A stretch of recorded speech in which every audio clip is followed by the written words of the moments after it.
This video describes the basic function and use of the EC1 bronchoscopy trainer. It is designed to provide practice with bronchoscope handling and navigation, as well as an introduction to the endobronchial anatomy. The trainer is a solid ceramic model with a tracheal entry point and several exit points corresponding to the major divisions and subdivisions within the bronchial tree.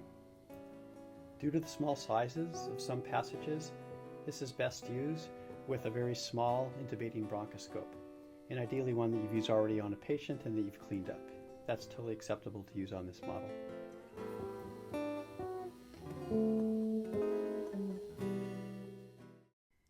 This video has two main parts.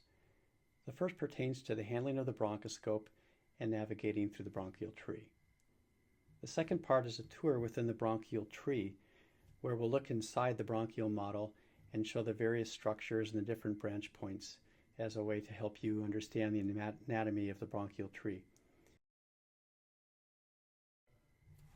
The bronchoscope has three basic dimensions of movement: in and out of the airway, and then axial rotation to the right and to the left, and then flexion and anti-flexion of the tip. It's best to think of this as a musical instrument where you have one hand on the controller where you can flex and anti-flex the tip, and the other hand at the tube point that enters the airway where you can control both entry as well as help with the axial rotation. These two hands work together to make accurate movements within the airway. In this picture, you see that the loop has been introduced in the scope between the handle and the entry point of the airway. Because of this loop, there's absolutely no two-handed control of the axial movement, and it'll be very hard to make right and left turns with this scope. So regardless of your position and the patient's position, it's always ideal to keep the scope very straight before entering the airway. You'll have much better control over axial movement that way. All right, it's time to take a look inside. This section will consist of a tour of the bronchial tree. Key structures will be identified along the way. Stop the video to identify the discussed structures before proceeding to the next.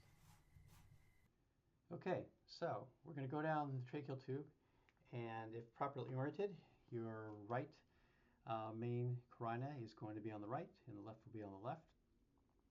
And just as you enter the right main bronchus, you'll see that there's the takeoff to the right upper lobe, and then the other main structure is the bronchus intermedius that you're departing.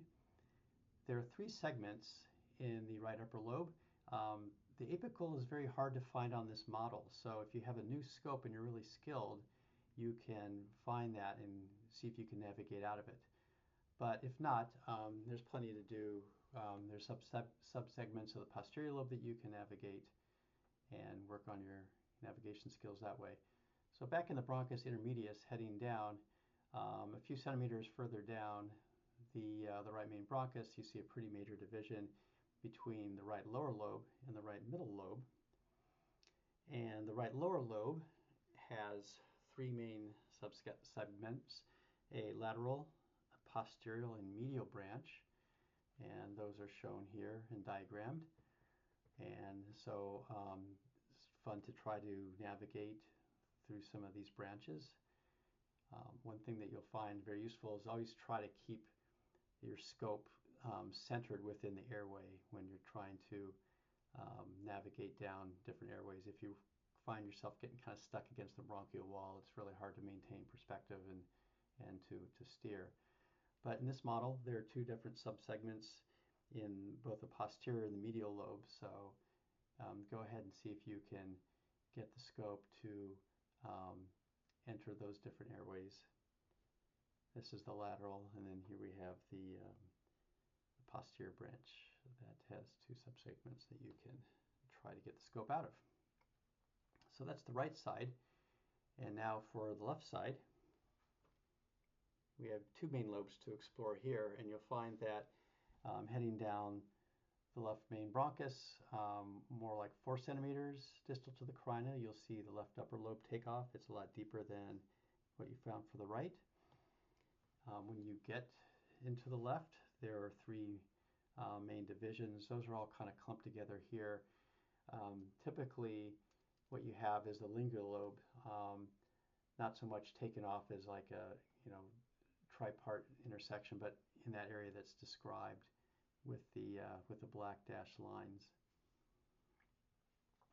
So back into the main left bronchus, you'll head down and find 3 additional divisions in the left lower lobe, the posterior, lateral, and intermedial. And each of these should be able to give you some passages that you can navigate to see if you can get the bronchoscope to exit the model.